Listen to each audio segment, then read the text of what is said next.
One summer morning in 1967, a battered American ship pulled into the port of Valletta. 6 days earlier, on the 8th of June, the USS Liberty had been attacked. A torpedo had blown a huge hole in the ship's side, leaving her lower decks flooded. Everybody in the space that I worked in died, except me. Lost too was some of America's most sensitive electronic intelligence equipment, because the Liberty was a spy ship.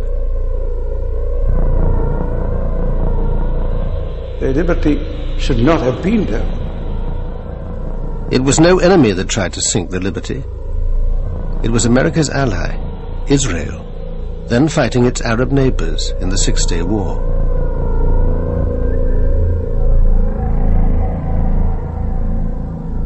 The survivors have always said the attack was no accident. We were well known, and the attack was obviously deliberate. I consider it this cold-blooded murder of American sailors that day. Yet Israel insists it was a tragic case of mistaken identity.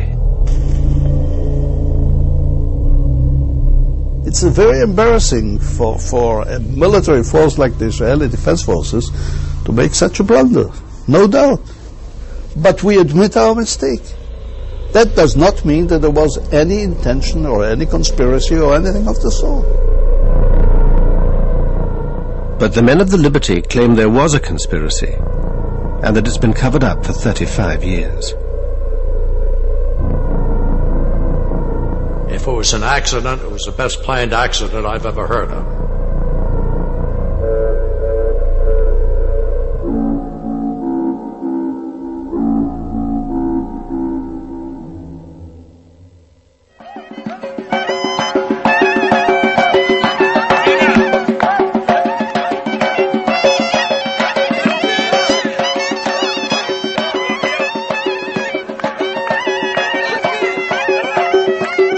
If Jews today can gather at their holiest site, the Wailing Wall, it's because the Six-Day War brought them control of Jerusalem's old city.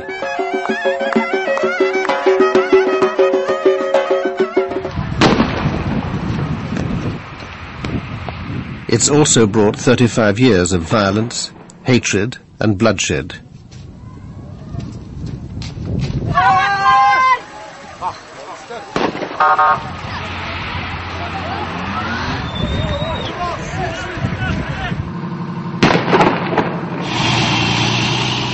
Since 1967, Israel has become the dominant power in the Middle East, thanks to its alliance with the US. It was a turning point in our relationship with Israel. Up until that point, we had avoided being a major arms supplier to Israel.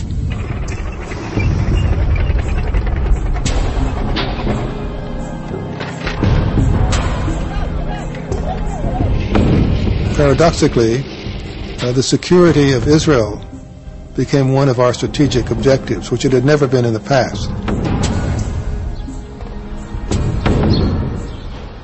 For 35 years, the Liberty veterans have been campaigning for justice and a full inquiry into the attack on their ship. We need you because it's what keeps us going. We can't do the things we want to do without your help. We have never learned why it happened that day, why the ravage of war came in our way. We lost our husbands, sons, and friends, and there is no hope our hearts will mend. Oh, the liberty. For many young men in mid-60s America, joining the Navy was a good alternative to Army service.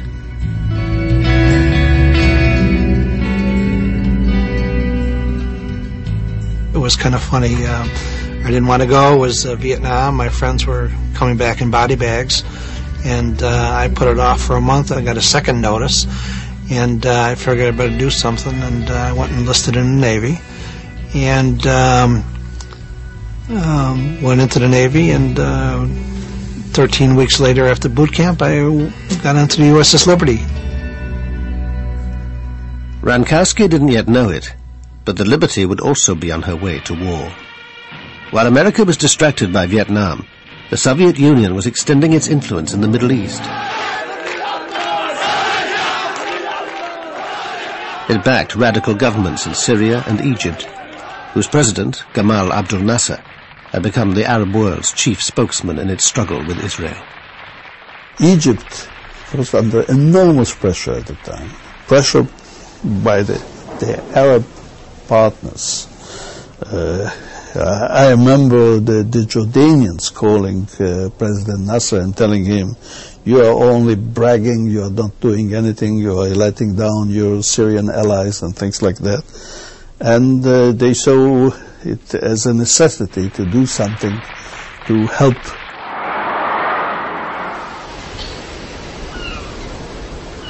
Meanwhile, the USS Liberty had crossed the Atlantic and put in at the West African port of Abidjan. Some of the sailors were on leave and busy with their home movie cameras.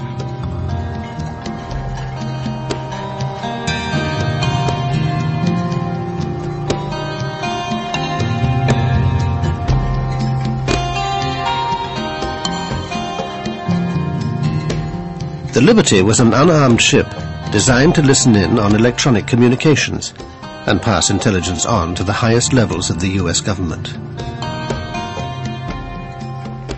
There was no other ship like her. Her decks bristled with 45 antennas, and below were dozens of communications analysts and translators. If it was broadcast on a radio wave, we could receive it at any frequency, low frequency, high frequency, medium frequency, very low frequency.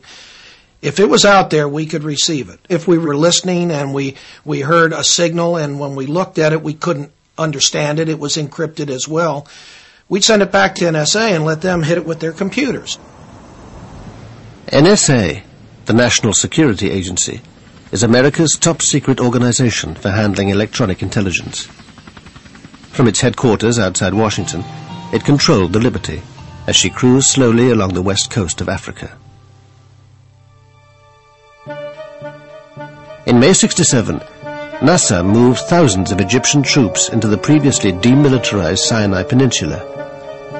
Israel and Egypt now confronted each other head-on, though the saber-rattling didn't mean war was inevitable.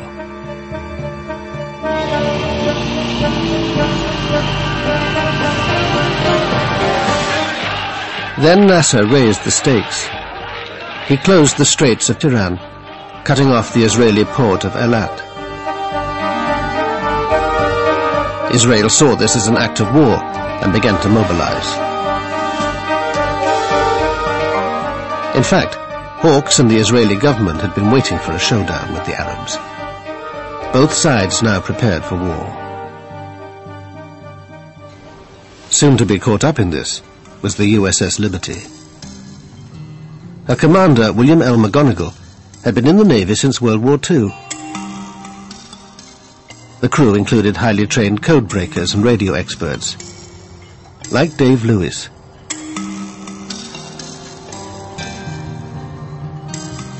I was the research officer on the research ship. The commanding officer drove the ship. The executive officer was his assistant, and I was in charge of the 195 security group personnel. We were sent around the world, wherever there might be a hot spot, to see if we could determine what was going on and if the United States desired any intervention of any sort.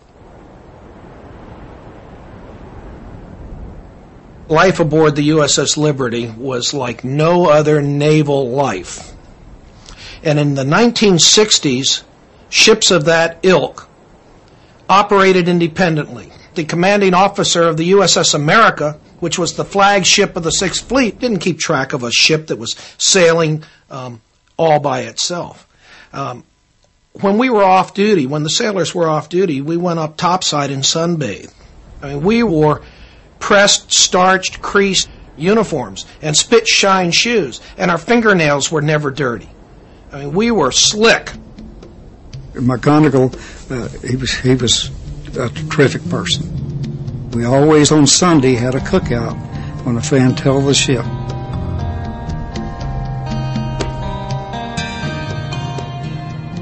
Being aboard the ship was really something. It was fun, like going from Abidjan, Ivory Coast, all the way down to Cape Town. You're drifting along at 3 knots and listening 10 miles off the coast. When the Liberty pulled into Abidjan, that was a social event of the year. I got back aboard at 2 o'clock in the morning the day we left. I was met at the gangway by Captain McGonigal, who informed me that we had orders to get underway immediately, and I was to get the rest of the troops, and we were getting underway. In a sudden change of mission, the ship was ordered to head for the Middle East.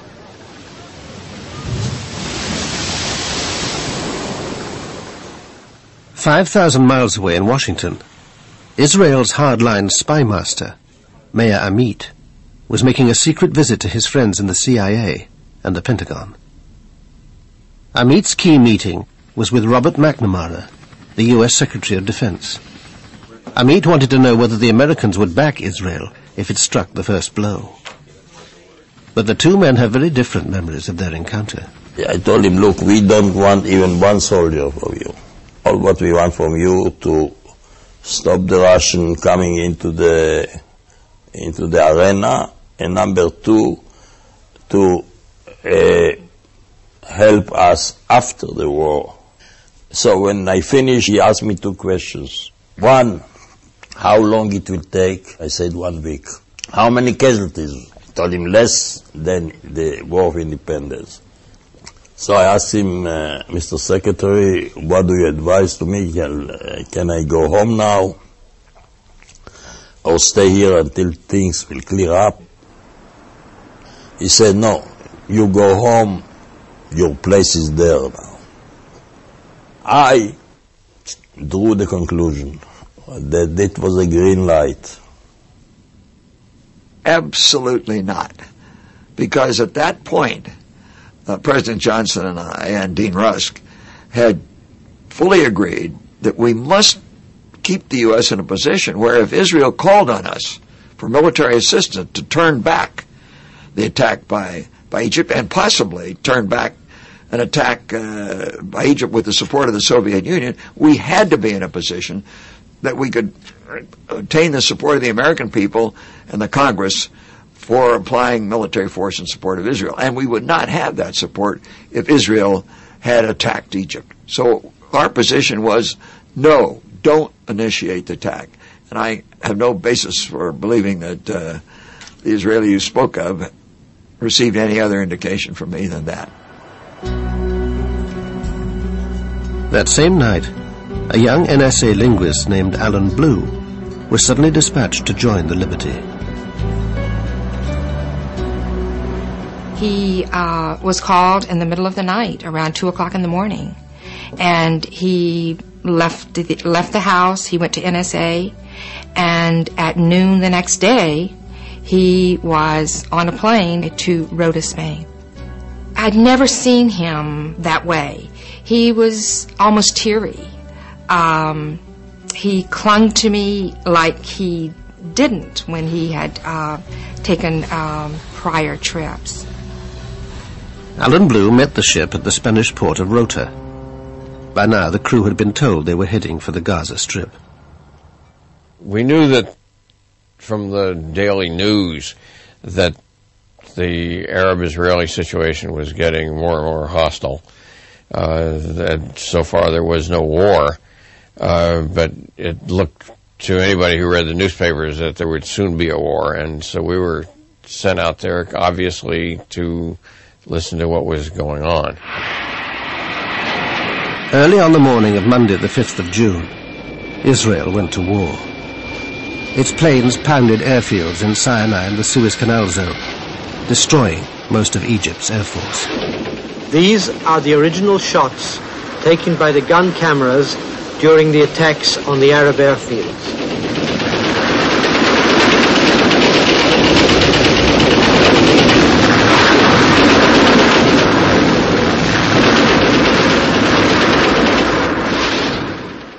The fact is that they didn't have a clue when we came on. They were completely caught by surprise. They were having breakfast, or immediately after breakfast some coffee, and boof, up we came on 9 airfields, 2 in the Sinai, 5 in Egypt, and 2 in Upper Egypt. And then we had the second round, and the third round, and the fourth round. Once again, the actual aerial combat shots taken by the Israeli gun cameras.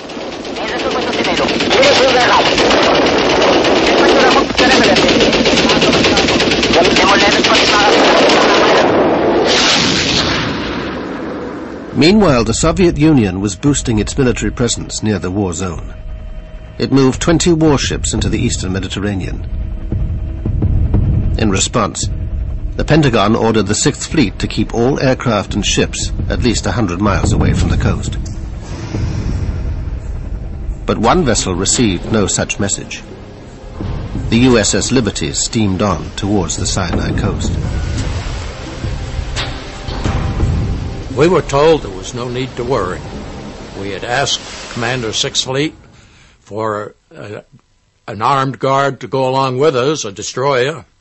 He sent the message back saying we were in international waters, flying the American ensign. There was no need for an armed escort.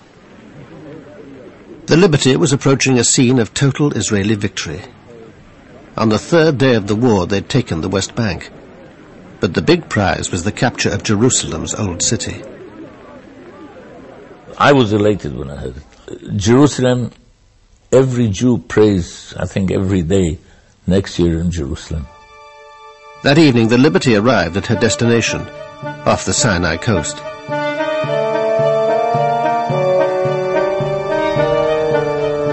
Thursday, the 8th of June, dawned fine and clear. But the war was still raging, and Israeli planes flew out from the Sinai Peninsula to check on the Liberty. Reveille was at 6. You got up, you showered and everything, and you go for a chow. But before that, we had heard that, like at 5 in the morning, or around that time, that the planes were buzzing us. The Israeli aircraft seemed to be identifying the ship as belonging to their ally, America. There were about 9 different occasions that airplanes came out, and probably 12 times that were circled, 12 separate orbits of the ship during the morning. Lloyd Painter relieved Ennis as officer of the deck. He too was reassured by the presence of the Israeli planes. I remember vividly looking out through the portholes, looking down on the 01 level, and seeing all the officers sunbathing. And at the same time, we were being overflown, and I remember feeling very good and very warm inside that we were safe. They knew who we were. We were not a stranger out there that day. Confident that the Israelis knew who they were, the Liberty men relaxed. A new flag was flying, visibility was perfect, and they'd received no orders to leave the area. That sense of security was about to be brutally shattered. At 2 o'clock in the afternoon, the officers on the bridge spotted 3 Delta Wing Mirage jets. I saw them come at us. In fact, I was looking through the porthole when the jets came down and leveled off on us at attack attitude. To my surprise, there were red flashes under the wings, and missiles, rockets started hitting the ship. But the portholes were blown out instantly. Mine in my chest, the fellow next to me got it in his face, and we all went down on the deck with the force of the concussion from the glass. The next thing I heard down in my space was a panicky announcement on the loudspeaker 1MC. General quarters, this is no drill. General quarters, ship is under attack. And you hear ping, ping, ping, ping. The decks above were being shredded. Attempts to send an SOS message failed. the Liberty's frequencies were being jammed. You'd have to know what frequencies we were going to come up on. To know that, you'd have to know that we were an American ship. If you knew we were an American ship, you knew what frequencies we were going to be on because you knew what the fleet frequencies were. Duh! Hello! The attackers knew their target, but they were keeping their own identity well hidden. During the attack, no one saw any markings, and some of the men told me later that they made a special effort to identify them, and they swear that there were no markings, that these airplanes were unmarked. They took out all of our transmitting antennas, and shortly thereafter deposited napalm on the deck. It appeared to me that it was the intent of the attacker to take out all communications and keep all people off deck so they couldn't reestablish any sort of antennas or communication system. If it was an accident, it was the best planned accident I've ever heard of. The only reason we got the SOS out was because my crazy troops were climbing the antenna stringing long wires while they were being shot at. At the end of the air attack, 8 men were dead and 75 injured. But the worst was yet to come. We immediately cast off our lines and rushed out. I at least didn't know why. The sea was very calm and a bright day. I think it was around midday, or maybe a little before that, but around midday. And only on the way we were told there was a unknown vessel to the south of us, or southwest of us, and we sped over in that direction. Very soon we did see a ship, clearly a naval vessel. The last thing I remember is the captain on the intercom system saying, "Stand by for torpedo attack, starboard side." Down below the waterline, the men in the engine room got ready to die. Torpedo's coming in, it's going to open that boiler up, and you're going to die instantly. It's going to be like an atomic bomb, because that cold water hits that boiler, it's operating at full, there's just no hope. So all of us 19-year-olds, the best place to be is right there. You're going to get it, you're going to give it up right then and there. So torpedo attack, we waited, and they said it went by. And this went on like 4 different times. The torpedo is simply dropped into the water. You lose sight of it for a minute, and then you see the wake, and it was going straight for the ship, and we were sure that our torpedo was the one that hit. It hit, and it lifted the ship right out of the water and put it down, and we started to list 10 degrees. But it was a slow list, and it was going. And I said, my God, we're going to flip over. I was one of the fortunate ones. A temporary bulkhead wrapped itself around me, and the heat of the torpedo exploded all of the paint onto my skin. So I was black, but it was all superficial. Lost both eardrums, got my eyes burnt a little, but I survived. Almost all of the troops within 20 feet of me were killed instantly. We just went back to work and prayed that this thing was not going to flip over or if it was going to go down, and it didn't. That's about it for now. The Liberty was now paralyzed, her power and steering control lost. But her desperate SOS message had been picked up by the American 6th Fleet, 500 miles away off Crete.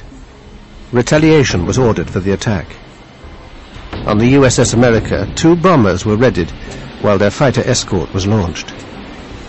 Those aircraft were brought forward, and I believe they were launched before we went into Condition November. Condition November meant that nuclear-armed A-4 bombers were to be used. Incredibly, the US was about to launch a nuclear strike against Egypt, the Liberty's presumed attacker.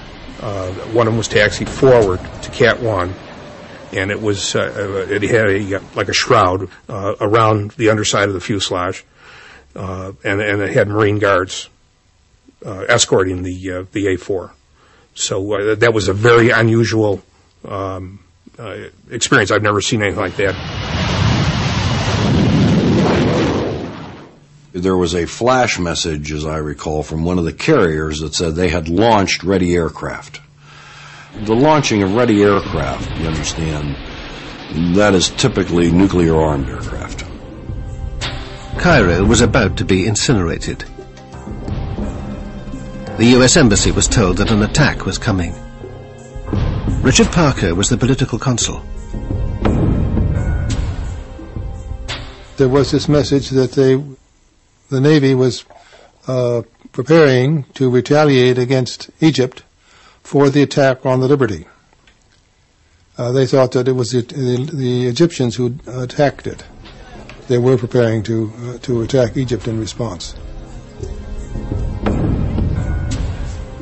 A few minutes later, Tony Hart passed a Pentagon message through to the Navy. Recall the aircraft. My first thought was, as well, we don't want to do mushroom clouds. The recall probably is to rearm the aircraft. About 10 minutes later, the USS America and Washington were connected by voice link. The Defense Secretary himself came on the line. McNamara directed Comm 6 Fleet to recall the aircraft, and Comm 6 Fleet said, "Are you sure?" And he said, "Absolutely certain. Recall the aircraft." The attack on the Liberty had triggered an extraordinary response. Nuclear-armed planes had been on their way to Cairo. A nuclear strike had been minutes away and had only just been averted. But it seems McNamara was also unwilling to send aircraft directly to help the Liberty. The fleet commander asked for permission to send a rescue flight of conventionally armed aircraft. The Admiral was talking to McNamara and asking for permission to relaunch the ready aircraft, relaunch any aircraft. And McNamara said no, that no aircraft were to be launched. McNamara is the boss, you know. He doesn't have to explain why he says what he says.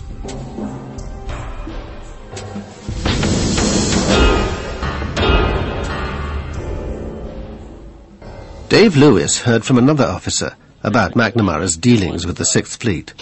I'm Admiral Larry Geis, the commander of Task Force 60. He was very upset. He told me he knew it was going to be hushed up, and I wasn't to say anything about it, but he had to get it off his chest.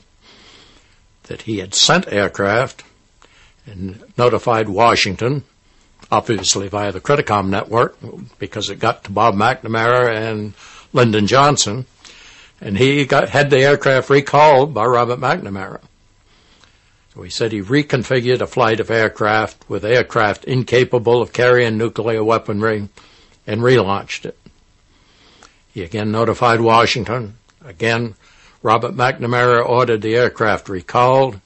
He challenged the order, and Lyndon Johnson came on. Said he didn't give a damn if the ship sunk. He would not embarrass his allies. Robert McNamara has never fully discussed his role in the Liberty controversy. You recalled planes sent to rescue the Liberty. I'm absolutely certain that's false. You didn't send a signal to the 6th Fleet? Absolutely not. I don't know what the hell happened, and I haven't taken time to find out. But there are all of these claims that we sent planes, the planes were going out and we turned them around, and that we intentionally allowed the Israelis to sink the Liberty. I know nothing about it. While the 6th Fleet was launching and recalling its aircraft, the Liberty was still under attack by the Israeli torpedo boats. You could see these machine gun bullets going through and ricocheting off all the metal that was down there. And actually, some were going into the boiler. They're trying to explode the boiler, and they knew what they were doing. We basically were dead in the water. The word came down, prepare to abandon ship.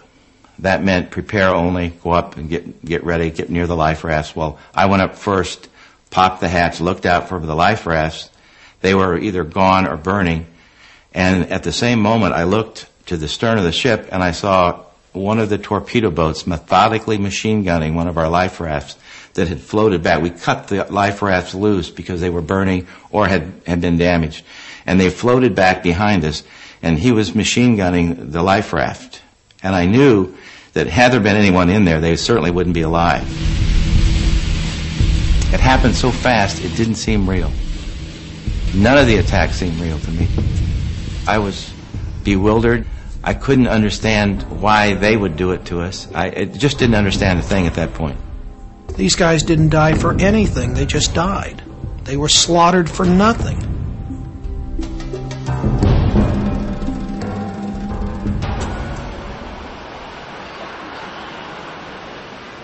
The assault was over, but the cover-up was about to begin. At 4 o'clock, the American naval attaché in Tel Aviv heard from the Defense Ministry that a ship had been attacked, in error. The American embassy immediately reported back to the State Department in Washington. I was really the first one that got the word, and my immediate reaction was it could not have been an accident. Shortly before 10 in the morning, Washington time, the news was passed on to President Johnson. He was rather inclined to agree with my view was that it had to have been an intended attack. Johnson's belief that the attack was deliberate is preserved in the minutes of a White House meeting the following day. Also present was the CIA Director, Richard Helms. And I know that for the first 24 hours, the President was furious that something like this had gone on. Whatever Johnson's inner circle thought privately, officially they accepted Israel's apologies and its explanation. Everybody seemed to be a little appalled at the Israelis, but this was not reflected in the public positions that the collective group had outside that room. And I think we were overprotective of the Israelis at that point. I think the feeling was that the pressure, political pressure, would be too much, and they were just going to let it go. That and thought maybe it would just go away. As a matter of fact, he said to me, standing in the cabinet room one day, "Have you looked at the New York Times? The attack on that American ship is on page 29, when it should have been on the front page." And then I guess various people got at him and so forth, and he changed his mind. But I don't think he changed his mind, he just changed his actions. President Johnson's public stance allowed Israel also to cover up the attack. Israel has always maintained that it was a series of mistakes. None of the former fighter pilots would agree to speak, but one of the torpedo boat sailors gave us his account. We were inexperienced at the time. We were probably a little trigger happy, and it was a war zone. No one should have been there, and anybody who is there is doing it at his own risk. Israel admits the reconnaissance planes had identified the Liberty during the morning. The Air Force notified Naval HQ in Haifa, where the ship's position was marked on a combat information map. Later that morning, Navy HQ received reports of the Sinai coast being shelled from the sea, but by this time, say the Israelis, the Liberty had been erased from their naval map. When the patrol boats went to find the source of the alleged shelling, the only ship they found there was the Liberty. Then the patrol boats misread the mystery ship's speed on their radar. They thought it was making 28 knots, so could only be an enemy warship. The way you do it is by taking the direction and distance from the radar to the target on the radar screen. And if you do it for a short period, for just several minutes, the differences in the speed can be fantastic. Anything between going backwards and 30 knots forward. So that's a very normal mistake. And so the Air Force was summoned to catch the fast-moving target. Then, says Israel, the sailors made another fatal mistake, confusing the ship with the El Qusair, an Egyptian transport vessel half the Liberty's size. It looked very similar to the El Qusair. There were some differences, and again you have to remember that she had already been fired upon by the airplanes. This was when word of the attack first reached the head of the Navy, who happened to be Udi Arel's father. He'd been at Haifa Harbor, out of radio contact, and had just got back to Navy HQ. Of course I was furious. The minute she was torpedoed, and it was clear to me actually that she couldn't have made 28 knots. So I actually immediately ordered definite identification. And then he reported that the flag was going up, was being hoisted. And then his first identification was Soviet. I said, oh my God. Come closer. He came closer and he identified her as an American ship. Whatever the ship's identity, the Israelis vehemently denied that they'd ever fire at life rafts in the water. I don't believe it. I never saw such a thing. There was nothing even resembling a life raft, and we certainly didn't shoot at it. We are taking part of the blame, but only part of the blame. We made most of the mistakes. They made many mistakes on the spot, and by the fact that the Liberty should not have been there. But the evidence points to Israel knowing the ship's identity and wanting it sunk fast.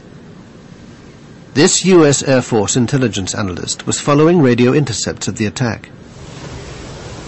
The communications I had in my hands originated from an Israeli flight commander. Evidently, from his questioning to the ground control, one can deduce that he had been given specific orders to attack that ship before he left the ground. And when he saw it was an American ship, he questioned those orders. And he questioned those orders to his ground control. That same conversation that I had in my hands specifically noted that the ground control said, proceed with the attack. And there was still doubt in the Israeli pilot's mind. And he said, no, this is American, repeat those orders again. And he was told flat out, do attack this ship.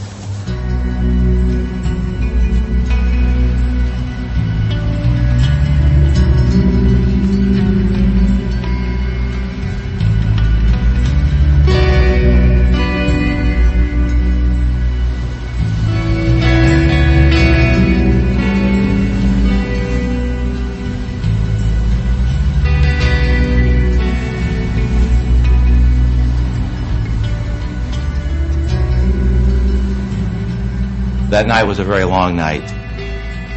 I'm thinking at that point, I hope we don't sink, because I knew the extent of the damage. I'd been down and taken a look at it, and I knew that we were in bad, bad shape. We had a lot of dead folks, a lot of gravely wounded folks on that ship, including the captain, who toward the end of the shift, toward the end of the 15 hours, had regained consciousness and was sitting up in his chair, but not saying much, just sat. Help was finally on its way. Ships from the 6th Fleet were steaming towards the Liberty and would reach her the next morning. It was quite a sight to see so much of a flotilla there, the carriers. We looked and we said, God, what a flotilla. Where the hell were you? Why didn't you come? I mean, everybody aboard the ship said the same thing. The Liberty was now heading to Malta for emergency repairs.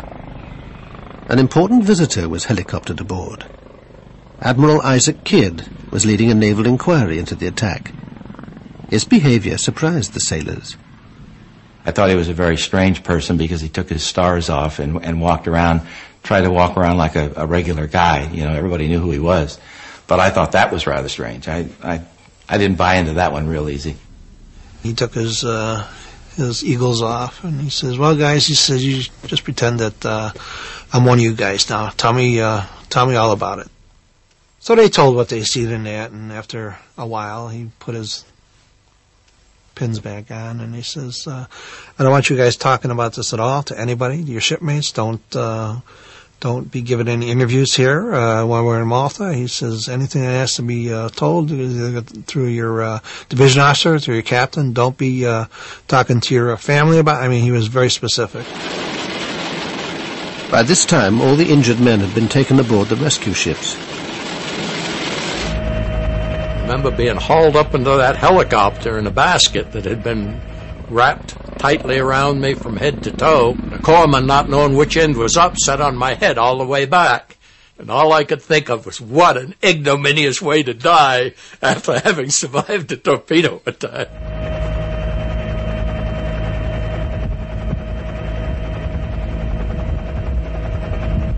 They took the wounded and the dead off and took them to the USS America, where we were then taken into their hospital area.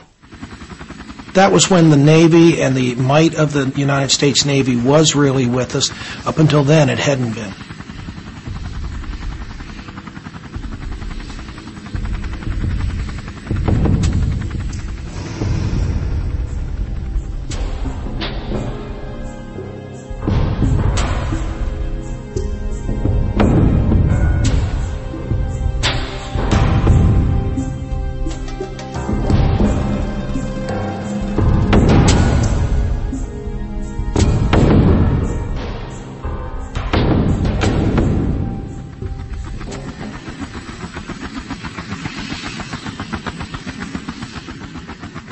An unarmed American ship had been attacked by Israeli planes and boats.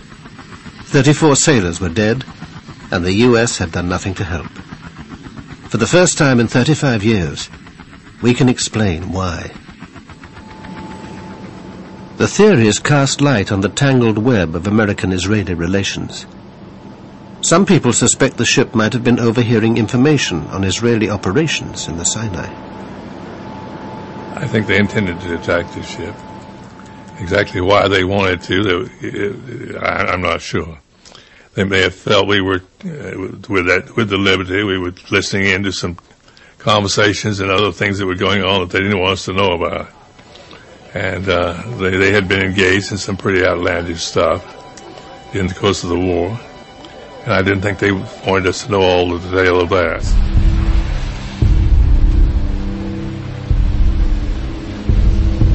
I don't think that we would have cared.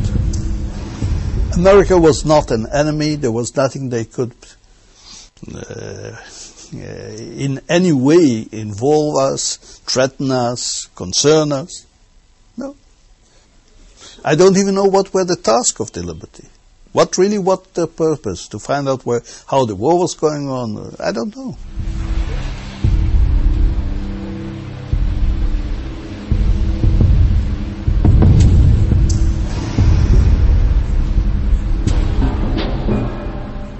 But there's a broader theory, that the attack was intended to be blamed on Egypt, and would therefore draw America into the war, and was carried out with the foreknowledge of certain people in Washington. The Liberty's captain had always suspected this was the case. In 1997, at Arlington Cemetery, he broke his 30-year silence. For many years, I had wanted to believe that the attack on the Liberty was pure error. It appears to me that it was not a pure case of mistaken identity. I think that it's about time that the State of Israel and the United States government provide the crew members of the Liberty and the rest of the American people the facts of what happened and why it came about that the Liberty was attacked 30 years ago today. Less than 2 years later, McGonigal himself would be buried at Arlington. Shortly before he died, he sent an open letter to President Clinton calling for Israel to acknowledge publicly that her armed forces had deliberately attacked the USS Liberty. Captain McGonigal was more than just a captain in the Navy. He was a friend. He was a sailor's captain. Towards the end of his life, McGonigal confided in his old friend, the chief engineer. Captain and I was real close, and every time I'd see him while he was in the hospital, he would cry, and he called me a few years, 2 or 3 years before he died. He was going to be in Washington for me to come up there, and I sat in the room with him. We chatted a while, and then he got started telling me that those SOBs really did us in, George. And I said, what are you talking about? McGonigal went on to say that if the Liberty had been sunk with all hands, the blame would naturally fall on Egypt and her Soviet backer.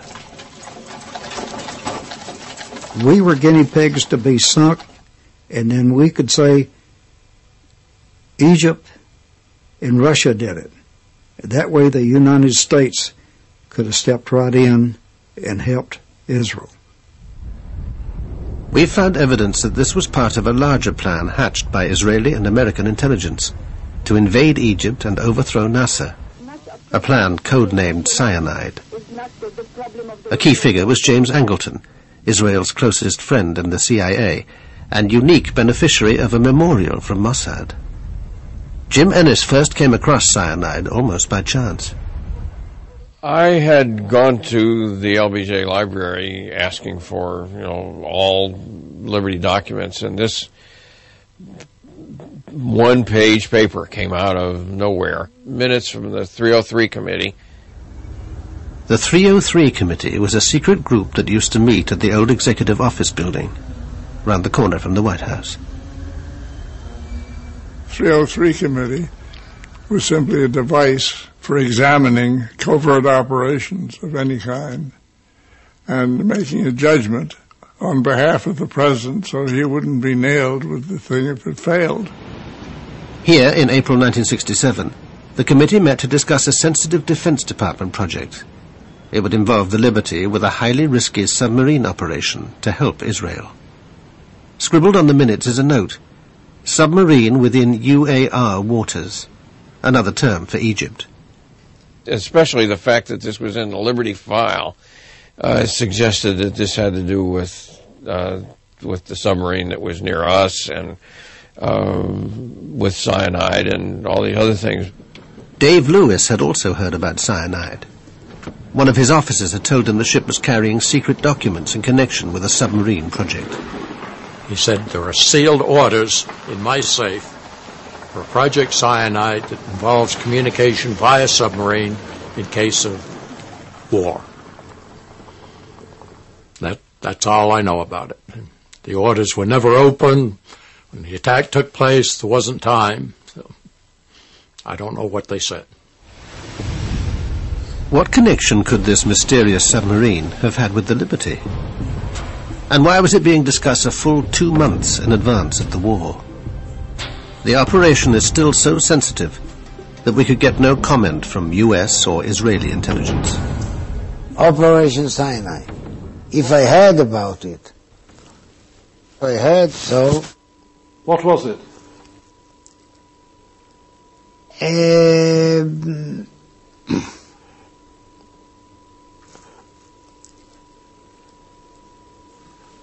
I suggest we stop the interview here. What do you say? Why you want it? Why would you not be able to speak about Operation Cyanide? It's 34 years since.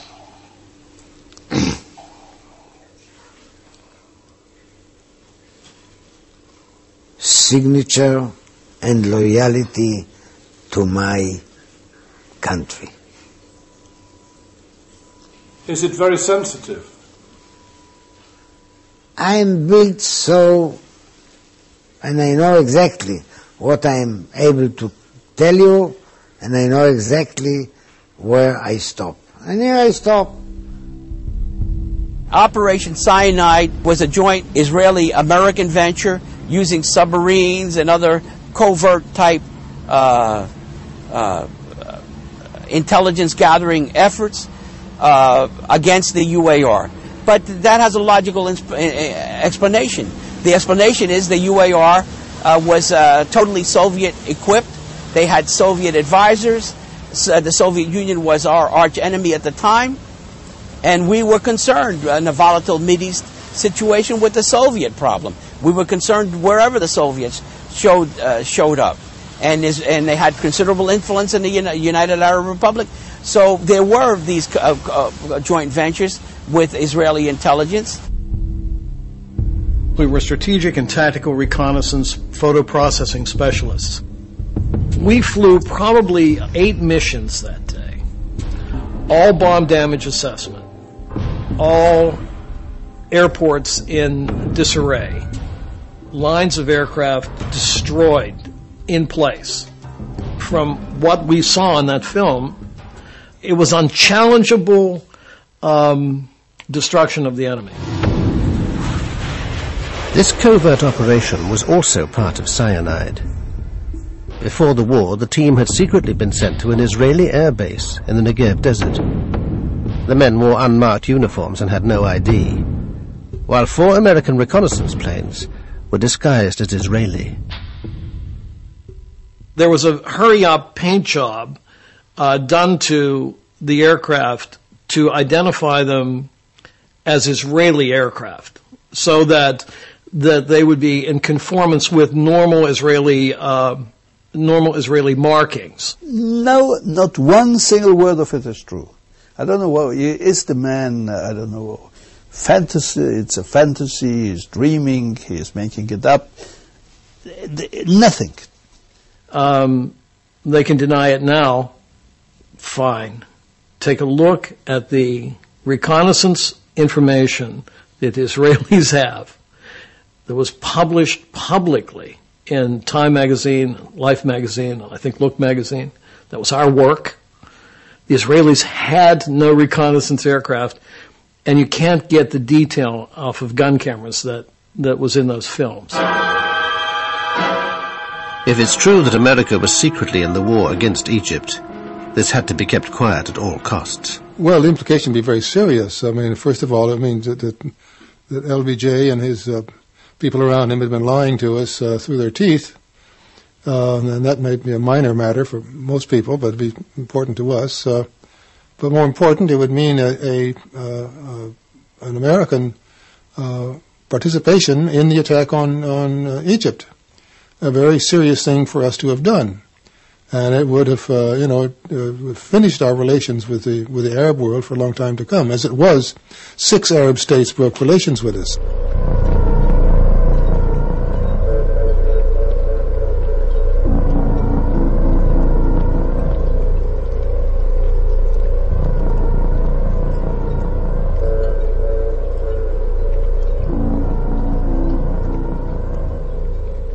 Whatever lies behind the attack, the human tragedy was that 34 young men were dead. Most were killed below decks, and their remains could only be removed when the Liberty finally arrived at Malta. By then, the bodies of 5 others had drifted out of the hole. Only when the dock was drained did the full horror of the destruction become apparent. I remember taking that photograph, and I remember seeing parts of bodies in the cables and wiring that were jammed around, especially in the top part. It seemed like on the overhead, a lot of parts of bodies were hanging there. It looked like a meat locker. We had to go down and start cleaning that up. One of the men killed was Alan Blue, the NSA linguist so suddenly sent abroad. His wife didn't even know he was on the USS Liberty. I was sitting in a park in Washington, D.C., having my lunch about 1 o'clock in the afternoon on June 8. It was a beautiful, clear, sunny day. And about 15-20 feet away from me, someone had a radio. Administration handling of the June Arab-Israeli war crisis. And I overheard this report on their radio that an American ship had been attacked in the Mediterranean. And my heart sank. Even though I did not know he was on that ship, I was still very frightened. I picked up my lunch. I went inside to my office. I called NSA, and they said, yes, we've been looking for you.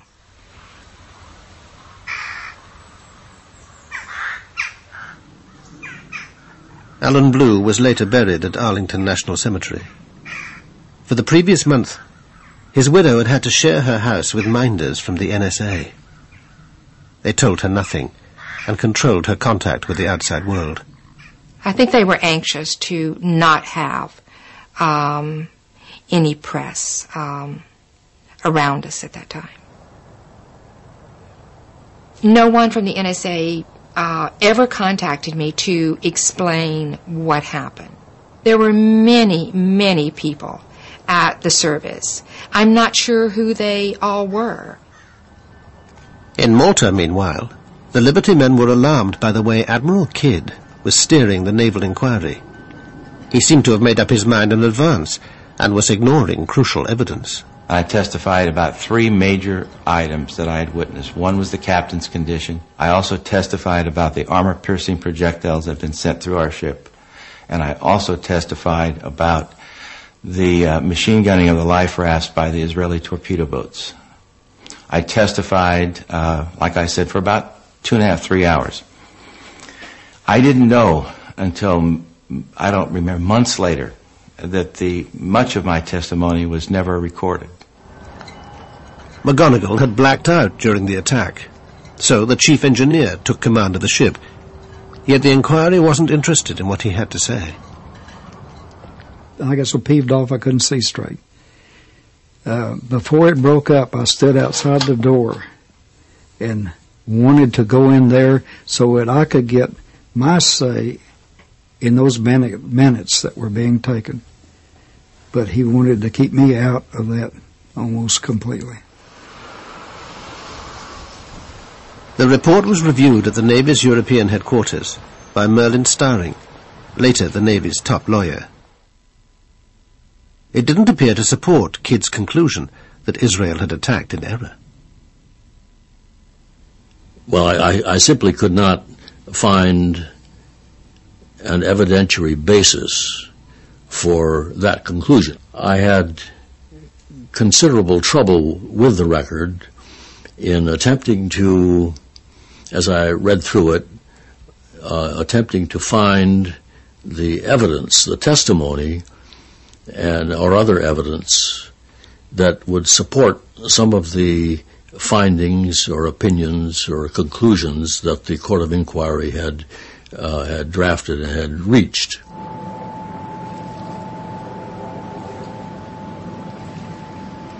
Today, even after 35 years, the Liberty incident remains so sensitive that the U.S. Navy refuses to comment on it.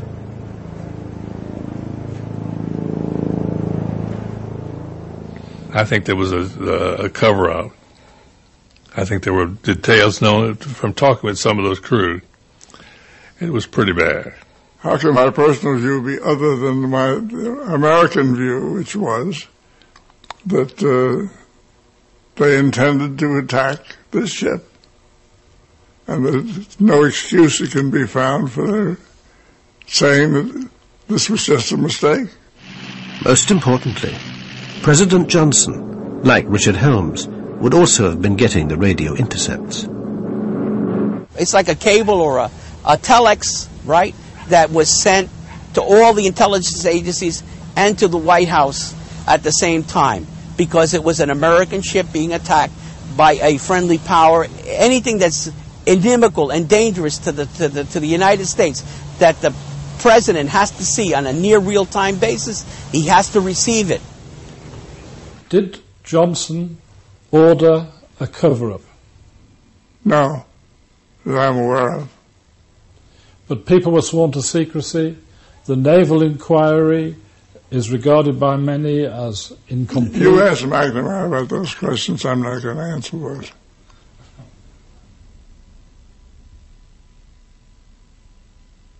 I am not saying anything about the Liberty, period.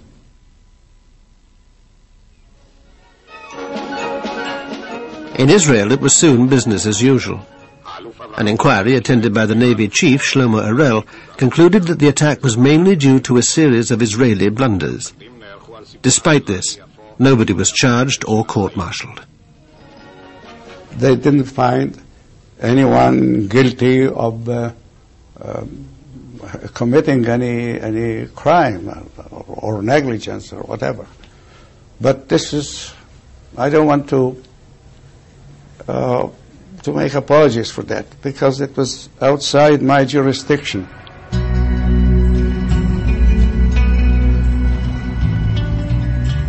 After a month in Malta, the Liberty was patched up and ready to begin her journey home.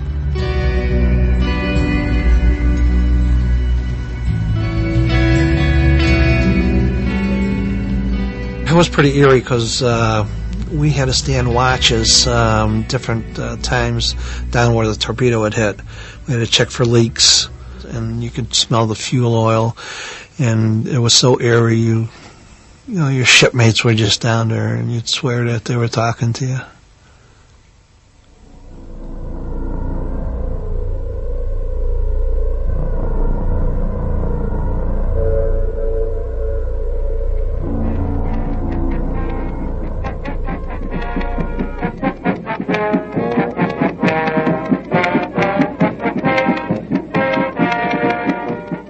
We arrived to fanfare, to local press, and Miss Norfolk, Miss Hospitality, Miss everybody.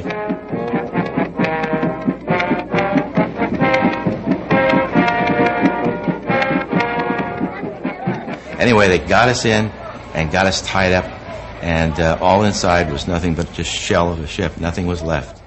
One of the things that bothered me for years was coming home. I'd survived all that other stuff, but the coming home part and facing people who had lost their loved ones, that was very difficult. Very, very difficult. The men had been ordered never to talk about the attack under threat of court-martial. Now the Navy scattered them, and no two were posted together. Even their medals were awarded secretively. I remember receiving my Purple Heart in the captain's office in Bremerhaven, Germany, and with the warning, don't ever tell anyone where you got it. Don't ever.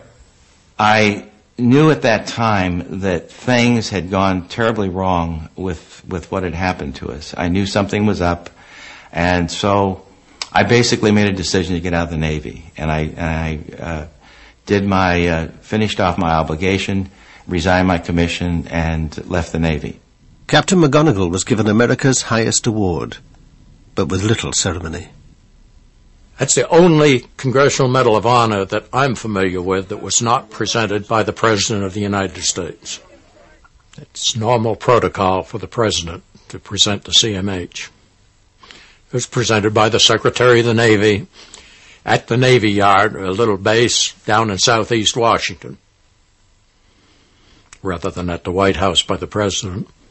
Well, certainly, I think it was the way that the Navy and the White House handled this was a travesty.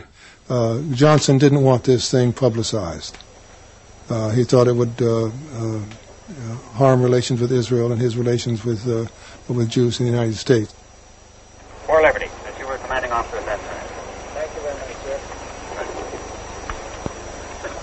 For the officers and men of Liberty, I accept this Presidential Unit citation, and I would add my own personal appreciation for their professional devotion to duty. Every one of our citations talks about military action, occasionally mentions enemy action, but never mentions that it was the State of Israel. For heroic achievement in connection with the unprovoked and unexpected armed attack on USS Liberty in the Eastern Mediterranean on 8th of June, 1967.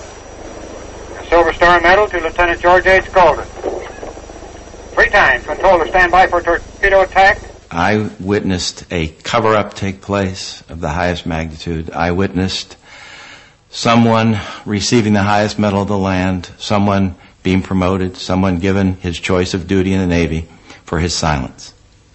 Nothing more, nothing less. And the silence paid off. The captain never stepped forward until the end of his life. And I only think what could have been if he'd have stepped forward in 1967. But a presidential election was coming up. Nobody in power wanted to let questions about the USS Liberty spoil relations with victorious Israel.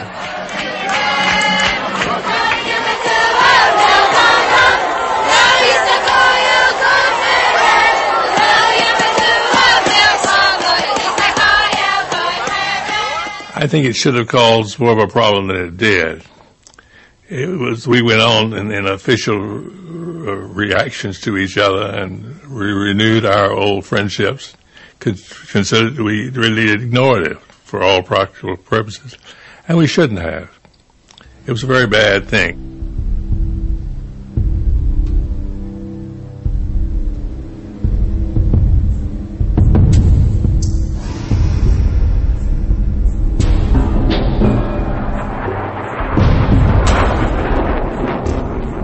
If you want to win a war quickly, there will be more mistakes, unfortunately. But the result of those mistakes is that you have won the war in 6 days. So this is the price you have to pay. Unfortunately, the price in this case, one of the prices, was the Liberty ship. Israel today still occupies the conquered Palestinian territories, thanks to continued U.S. support. The war of only 6 days has left a painful legacy of suspicion, suffering, and sorrow. Among those living with that legacy are the Liberty survivors, bitter about their own government's cover-up. Jim Ennis spent years trying to find out what had really happened. This book will be with me as long as I'm here. I've often said I'd like to have seen it go away years ago. I would have hoped that my book would have generated a congressional investigation that would have answered the remaining questions, and the whole thing could have been put to rest, and there'd be no question about what happened and why, and we just put it on and we all go on to other things. Jerry Goss, Petty Officer. Melvin Smith, Chief Petty Officer. Carl Noah, Seaman. John Spicer, Petty Officer. Gary Blanchard, Seaman. Alan Blue, Civilian.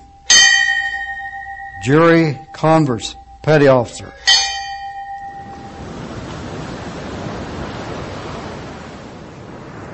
There's 34 guys that can't talk. And there's 34 families that need some answers. And there's the rest of the crew that needs some answers too. I really don't have any malice against the guys who pulled the triggers, because they were the guys that were given orders, do it, because if you don't do it, you're going to be in a lot of trouble. I would like to meet those guys and see what they've had to say to me. People who gave the orders, they got away with murder.